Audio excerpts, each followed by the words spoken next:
Será que você já parou para observar que a música tem o poder de mudar o nosso humor instantaneamente? Seja para nos animar, relaxar e até mesmo ser capaz de fazer a gente chorar.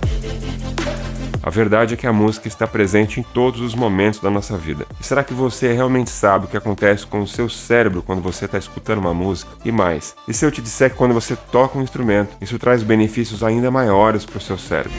Nesse vídeo aqui, nós vamos explorar efeitos cientificamente comprovados da música no nosso cérebro e como que de fato a música pode transformar a nossa vida.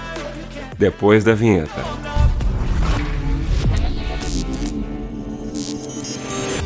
O que acontece no seu cérebro ao ouvir uma música? Estudos mostram que a música ativa todas as áreas do cérebro que conseguimos mapear até hoje. Antigamente, acreditava-se que a linguagem era processada do lado esquerdo do cérebro, enquanto a música era processada do lado direito. Mas avanços na neurociência revelam que a música não apenas está presente nos dois hemisférios, como também envolve o cérebro inteiro. Quando ouvimos uma música, diversas regiões do cérebro são ativadas. No córtex auditivo, temos a análise do tom, ritmo e timbre. Já no córtex visual, quando ao ler uma partitura ou assistir um músico tocando.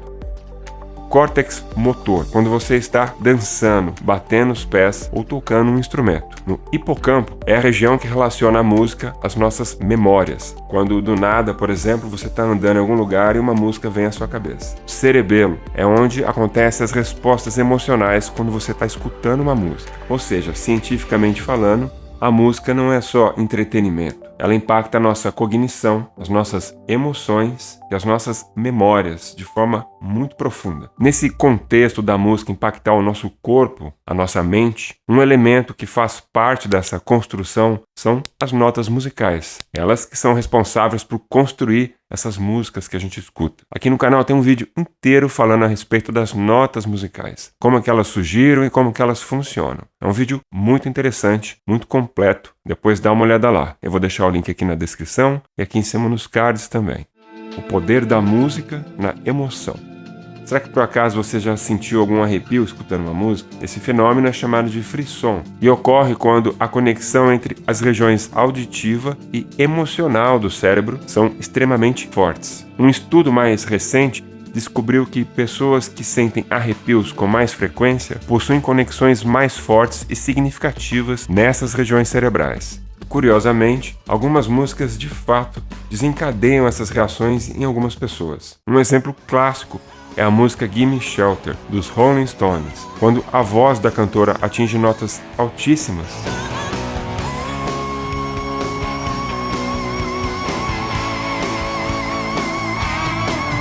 Muitos ouvintes relatam que sentem arrepios, pois esse som lembra um grito humano, um alerta que o nosso cérebro ancestralmente aprendeu a interpretar como importante. Além disso, músicas que nós gostamos costumam ativar o sistema de opioides do cérebro, liberando substâncias que nos fazem sentir bem, semelhantes às sensações liberadas por certos medicamentos para dor. Já músicas desagradáveis podem até elevar o nosso nível de cortisol, o hormônio do estresse.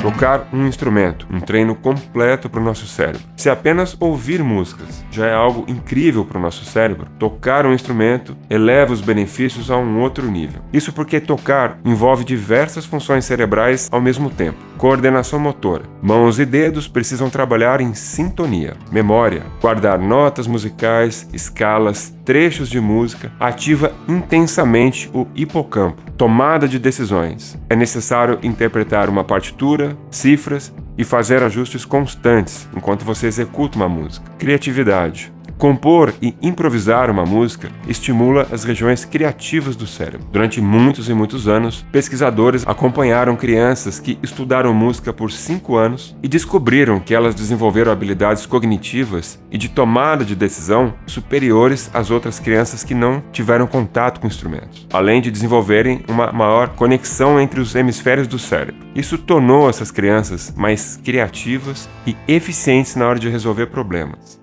Música como terapia. A música também pode ajudar na reabilitação de funções cerebrais. Um exemplo impressionante é o caso da ex-congressista americana Gabrielle Giffords. Após ser baleada na cabeça, ela perdeu a capacidade de falar, mas, surpreendentemente, conseguia cantar palavras que não conseguia pronunciar. Isso ocorre porque, enquanto a linguagem está concentrada principalmente no hemisfério esquerdo do cérebro, a música ativa regiões em ambos os hemisférios. Vários terapeutas ao redor do mundo usam a música como uma espécie de um desvio para reensinar as pessoas a falarem, provando assim mais uma vez o poder da música no desenvolvimento cerebral. O futuro da criação musical: tocar um instrumento ou usar inteligência artificial? Com os infinitos avanços da inteligência artificial atuais, já podemos criar músicas usando apenas um prompt de texto. Na verdade, esse é um assunto que a gente tem abordado várias e várias vezes aqui no canal. Mas será que isso é capaz de substituir o ato de tocar um instrumento? Aqui está a grande diferença disso. Tocar um instrumento é um processo ativo que treina o cérebro, melhora a memória, a coordenação e desenvolve habilidades cognitivas. Já criar músicas por inteligência artificial é passivo. Embora seja incrível do ponto de vista tecnológico, não envolve nem de perto os mesmos benefícios cerebrais causados por tocar ou compor uma música fisicamente falando. A tecnologia pode sim ser uma ferramenta incrível para democratizar a criação musical, mas nunca vai substituir os benefícios do aprendizado e da execução de um instrumento. A música é, de fato, um verdadeiro milagre neurocientífico. Ela é capaz de ativar todo o nosso cérebro, pode mudar o nosso humor, melhorar a nossa memória e até ajudar na recuperação de funções cerebrais. Se você não toca nenhum instrumento, talvez seja a hora de você considerar essa jornada incrível de aprendizado. E se você já toca, continue. O seu cérebro agradece. Se você assistiu esse vídeo até aqui, por favor, siga o nosso canal e ative as notificações para você ser avisado sempre que a gente lançar um vídeo novo. Aqui no canal tem vídeo novo toda semana, tudo produzido com muito carinho para você. Valeu e até o próximo vídeo. De uns tempos para cá, algumas pessoas têm me perguntado como é que eu faço para produzir os vídeos da TF Studio no YouTube. Algumas dessas pessoas querem começar um canal do zero e por conta disso não sabem por onde começar, enquanto algumas dessas pessoas até já têm um canal no YouTube, mas querem deixar o canal um pouco mais profissional, melhorar a edição do vídeo, o áudio ou o aspecto em geral do vídeo. E como eu já trabalho com audiovisual já tem um bom tempo, eu decidi reunir todas essas dúvidas e montar um curso específico para isso. Um curso de audiovisual voltado para o YouTube. Nesse curso eu vou te mostrar como é que você faz para pesquisar o conteúdo que você vai utilizar, como é que você monta um roteiro para esse conteúdo voltado para o YouTube, como é que você faz para produzir esses vídeos, editar, publicar esses vídeos da maneira correta e depois como é que você faz para analisar o resultado desse vídeo que você fez, que são exatamente os mesmos passos quando eu vou produzir os meus vídeos no YouTube. E o melhor de tudo é que essas aulas são ao vivo. E a primeira aula é de graça. Profissional. Nada daqueles vídeos gravados sem interação. Então, caso você curta ver os vídeos da TF Studio no YouTube e tá aí a fim de produzir vídeos com um pouco mais de qualidade, depois dá uma olhada no link que eu vou deixar aqui na descrição do vídeo e aqui em cima nos cards também. Eu te espero lá. Valeu!